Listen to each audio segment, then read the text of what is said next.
ওয়াক্ত নামাজ যদি আমাদের অনাদায়ী থাকে, আল্লাহ সুবহানাহু ওয়া তাআলার কাছে সেই জন্য আমাদেরকে অবশ্যই জবাবদিহি করতে হবে।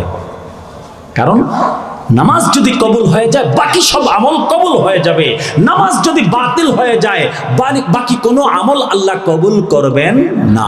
এখন প্রশ্ন করবেন, হুজুর নামাজ পড়ি, নামাজ কিভাবে বাতিল হতে পারে? নামাজ তো আমরা পড়ছি। এখন আমরা নামাজ তো পড়ছি, কিন্তু নামাজ কবুল করার মতো যেই নামাজ, সেই নামাজ আমাদের হচ্ছে না।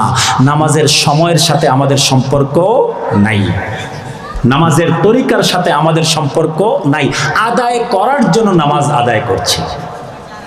সাহাবায়ে কেরাম, খুলাফায়ে রাশিদিন, নামাজের প্রতি তাদের কতটুকু মুহাব্বত ছিল তাদের জীবনে একটু পড়ে দেখি। খুলাফায়ে রাশিদিনের জীবনে একটু পড়েন, নামাজের প্রতি তাদের কতটুকু মুহাব্বত ছিল, কতটুকু ভালোবাসা ছিল।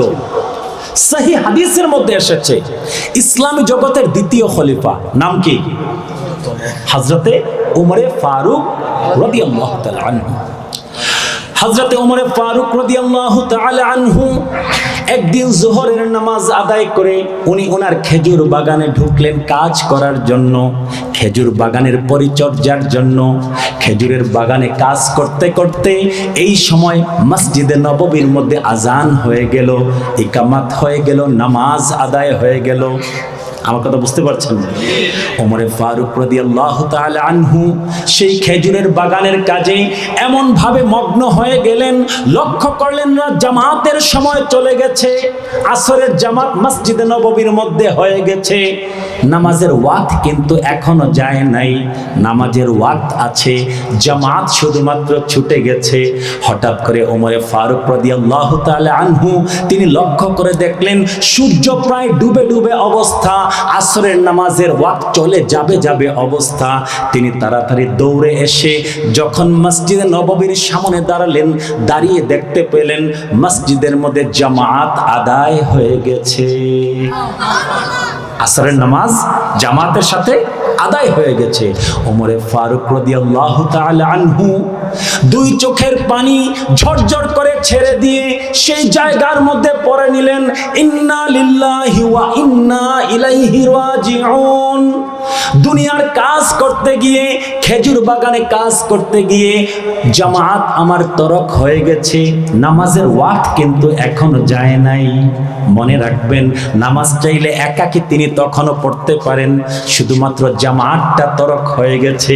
ওমরে ফারুক রাদিয়াল্লাহু তাআলা আনহু দুই চোখের পানি ঝরঝর করে ছেড়ে দিলেন। ছেড়ে দিয়ে উপস্থিত সাহাবায়ে কেরাম তাবেঈন যারা ছিলেন প্রত্যেকে ডেকে ডেকে বললেন, ও আমার সাহাবী ভাইরা, ও আমার তাবেঈ ভাইরা, তোমরা জেনে রাখো যেই খেজুর বাগানের জন্য আমার জামাত তরক হয়ে গেছে, সুবহানাল্লাহ, যেই খেজুর বাগানে কাজ করতে গিয়ে আমার জামাত তরক হয়ে গেছে, নামাজের সময় যায় নাই কিন্তু জামাত আমার চলে গেছে, জামাত ছুটে গেছে, এই রকম খেজুর বাগান আমি উমরের আর প্রয়োজন নাই, সুবহানাল্লাহ। এই খেজুর বাগান আমি আজ থেকে গরিব সাহাবী যারা আছে তাদের নামে আমি ওয়াকফ করে দিলাম, আল্লাহু আকবার, তাদের নামে আমি দান করে দিলাম। গরিব সাহাবী ভাই যারা আছে আজকে থেকে সেই খেজুর বাগান তাদের।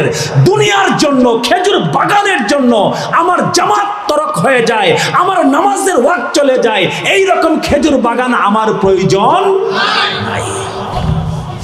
কোথায় ওনাদের ঈমান, কোথায় ওনাদের নামাজের প্রতি মুহাব্বত, আর কোথায় আজকে আমরা?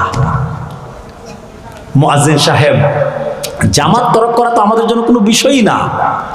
মুয়াজ্জিন সাহেব দিনের পর দিন আজান দিচ্ছেন, প্রতিদিন 5 ওয়াক্ত আজান দিচ্ছেন, হাইয়া আলাস সালাহ, নামাজের দিকে আসো, হাইয়া আলাল ফালাহ, কাম টু সাকসেস, সফলতার দিকে আসো। আমাদের জীবনের সফলতা ব্যর্থতা লুকিয়ে আছে এই নামাজের মধ্যে। আমাদের এই জীবনের কি দাম যদি আমরা আমাদের রব, আমাদের মালিক, আমাদের খালিক, আমাদের সৃষ্টিকর্তা আল্লাহর যদি আমরা নিকটে না যেতে পারি, আমাদের এই জীবনের কি মূল্য? আমাদের যুবক ভাইয়েরা, মাহফিল ইন্তেজামিয়া কমিটিতে যারা আছেন, তরুণেরা যারা আছেন, আপনাদের দিকে আমি লক্ষ্য করে বলবো, যত জায়গায় যাই এই জিনিসগুলো লক্ষ্য করি। মাহফিল ইন্তজামের জন্য আমাদের অনেক মোহাব্বত থাকে, আমরা জশ্নে জুলুস করি, আমরা মাহফিল আয়োজন করি, নবী করিম সাল্লাল্লাহু আলাইহি ওয়াসাল্লামের এই দুনিয়াতে আগমনকে আমরা উদযাপন করি, সকল কিছুই আমরা করি, উরস ফাতিহা করছি, সকল কিছুই করছি, সবই ঠিক আছে, কিন্তু নামাজের ব্যাপারে আমাদের সর্বোচ্চ গুরুত্ব দিতে হবে। আমরা শুধুমাত্র মাহফিল আয়োজনের মধ্যে যদি আমরা সীমাবদ্ধ থাকি আর নামাজের সাথে, মসজিদের সাথে, আল্লাহর ঘরের সাথে আমাদের যদি সম্পর্ক না থাকে, তাহলে এই মাহফিল আয়োজন আমাদের অপূর্ণ থেকে যাবে। কি অপূর্ণ থেকে যাবে? নামাজের সাথে, আল্লাহর ঘরের সাথে আমাদের সম্পর্ক থাকতে হবে। মুয়াজ্জিন সাহেব প্রতিদিন 5 বার আল্লাহর ঘরের দিকে আমাদেরকে যেতে বলছেন, সফলতার দিকে ডাকছেন, আমাদেরকে নামাজের দিকে ডাকছেন। কদ কামাতিস সালাহ, নামাজ কায়েম হবে, আমাদেরকে আহ্বান করা হচ্ছে, কিন্তু সেই আহ্বানকে আমরা ইগনোর করছি। আমরা চায়ের স্টলে বসে আড্ডা দিচ্ছি, এইখানে বসে আড্ডা দিচ্ছি, ওইখানে বসে আড্ডা দিচ্ছি, বাজে আড্ডার মধ্যে মেতে আছি। আচ্ছা, বাই এনি চান্স যদি আল্লাহর ঘর মসজিদে নাও যেতে পারি, ঘরে অন্ততপক্ষে ওযু করে হলেও নামাজটা আদায় করে নিই, নামাজের প্রতি যেন মুহাব্বত সৃষ্টি হয়। কারণ নামাজ, এক ওয়াক্ত নামাজ যদি আমাদের অনাদায়ী থাকে, আল্লাহ সুবহানাহু ওয়া তাআলার কাছে সেই জন্য আমাদেরকে অবশ্যই জবাবদিহি করতে হবে। কারণ নামাজ যদি কবুল হয়ে যায়, বাকি সব আমল কবুল হয়ে যাবে। নামাজ যদি বাতিল হয়ে যায়, বাকি কোনো আমল আল্লাহ কবুল করবেন না। এখন প্রশ্ন করবেন, হুজুর নামাজ পড়ি, নামাজ কিভাবে বাতিল হতে পারে? নামাজ তোমরা পড়ছি, নবী করিম সাল্লাল্লাহু আলাইহি ওয়াসাল্লামের সাহাবী মসজিদে নববীর মধ্যে নামাজ আদায় করছেন, বুখারী শরীফের সহিহ হাদিস। কার কথা বলছি? দয়াল নবীজির সাহাবী নামাজ আদায় করছেন। নবী করিম সাল্লাল্লাহু আলাইহি ওয়াসাল্লাম মসজিদে নববীর মধ্যে বসে আছেন, এমন সময় দেখতে পেলেন একজন সাহাবী নামাজ আদায় করছেন।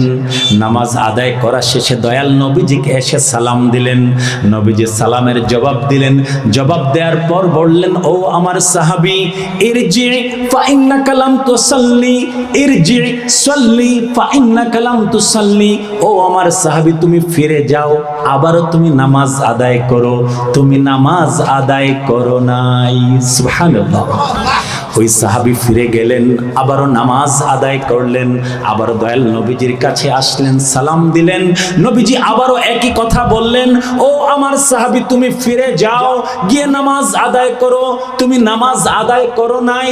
এইভাবে 3 বার তিনি নামাজ আদায় করলেন। 3 বার দয়াল নবী একই কথা বললেন, ইরজি, তুমি ফিরে যাও, ফাসাল্লি ফা ইন্নাকা লাম তুসাল্লি, তোমার নামাজ আদায় হয় নাই, তুমি নামাজ আদায় করতে পারো নাই, তুমি নামাজ পড়তে পারো নাই, তোমার নামাজ পড়া হয় নাই, তুমি ফিরে গিয়ে আবার নামাজ আদায় করো।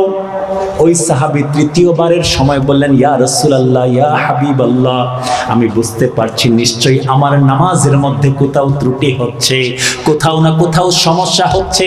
ইয়া রাসূলুল্লাহ, ইয়া হাবিবাল্লাহ, আমাকে বলে দিন আমার নামাজের ত্রুটিগুলো কি কি। আমি জানতে চাই আমার নামাজের মধ্যে ত্রুটি কোথায় হয়েছে।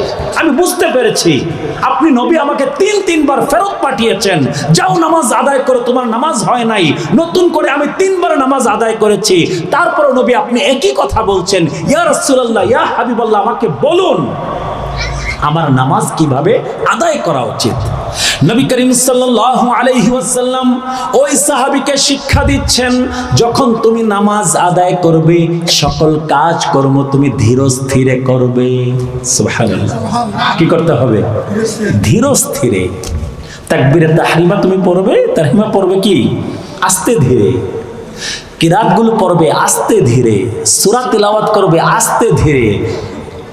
আমাদেরকে কি করতে হবে? হক আদায় করে কোরআন তিলাওয়াত করতে হবে, সূরা তিলাওয়াত করতে হবে।